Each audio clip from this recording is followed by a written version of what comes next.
Welcome back. We are talking about gold filled, gold capped, and gold plated watches. I have a vintage Bulova in front of my, and this watch is literally perfect, excellent, excellent condition. You can see throughout that there's no real wear on the watch. It's actually fantastic. So we're going to talk about, are these watches worth buying in general? So first of all, the capped watches. We'll start out with there. These are the top ones. These are the top dogs. They actually cap a very thick layer on top of the watch.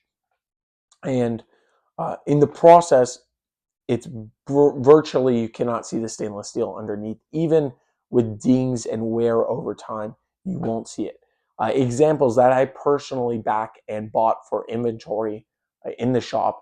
I have a Rolex Oyster Perpetual from 1957. Incredible, incredible, incredible watch. I also have a Omega gold capped. You cannot see the stainless steel underneath. It's extremely thick layer, very high quality. It's expensive to do. Nowadays, you don't even see it, right? It's a vintage thing, and it's incredible, right? So the second layer is what's in this personal watch I'm holding right here, the filled. It's typically a lot thicker, right? They're 10 karat. I think this one's 10 karat. Let me just look while we're on camera. Um, yeah, 10K gold filled. But there could be 14, they could be 18. It all comes out differently. Bulova, Hamilton, were big ones, and a lot of the even Omega in the 60s, I think, still did filled on certain models. It wasn't even capped all the time. My particular one was more expensive, so it was capped. But definitely filled is also great. The only thing with filled is if there's wear, if you're wearing it a lot, if there's dings, you will see the stainless steel or metal. It doesn't have to be stainless steel, it could be brass, whatever underneath, right? So that is just something to be aware of. You will see wear in the filled. Plated, on the other hand, doesn't last very long at all. Plated, there's no requirements like filled. Filled, you have to put actual gold onto it, certain amount, and they have to take it apart. Each part, they have to do. There's a big process in filled, and I don't want to get into the exact details because we would be here forever. But they have to take it apart and fill it, and make sure everything's good, and it has quality control and everything. Plated, they can just dip it in really quick, plate it, and not worry about it. Right. Great examples of plated watches that are just absolute trash. Tag Heuer, a vintage Tag Heuer, garbage, right? I can show you them. The Aqua Terra or whatever, their version of the sub. The plated ones, they come off right away. It's the ugliest look ever. It drives me crazy, and it's very done cheaply, right? Cheap done. Movado is another example of very cheap plating. They say 24 karat plating, whatever. It comes off instantly. Not as bad as Tag Heuer is probably one of the worst, the vintage ones. Another example of plating, I don't know, a lot of the fashion brands, they'll do stuff like that. They'll plate it. Nowadays, they'll just make stainless steel yellow. They won't even, they'll color it yellow and that's it. They won't even plate it with actual gold.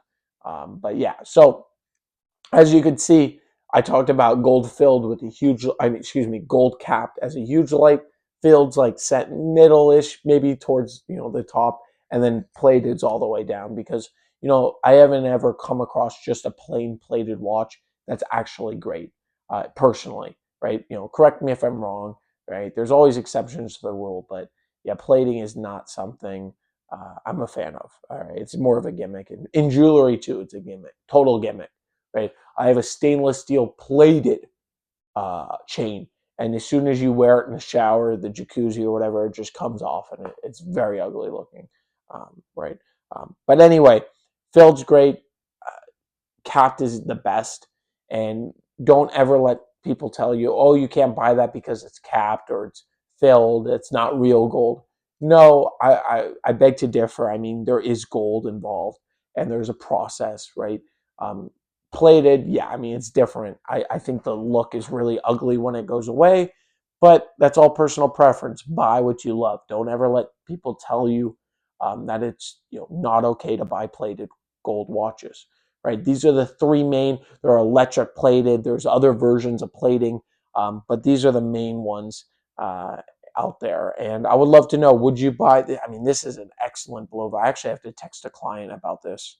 I know he was looking at the Crown's original. Everything's really, really nice. But anyway, thank you all for watching. I appreciate it. And let me know, would you buy any of these watches? If you're looking for incredible capped gold, go to the WatchKingOfficial.com. I don't know when you'll be watching this, but if it's still there, definitely reach out because there's some amazing watches. I want to thank you all for watching. If you're curious or have any questions, feel free to leave comments or contact me directly with the links below. Thank you, and I will catch you in the next one.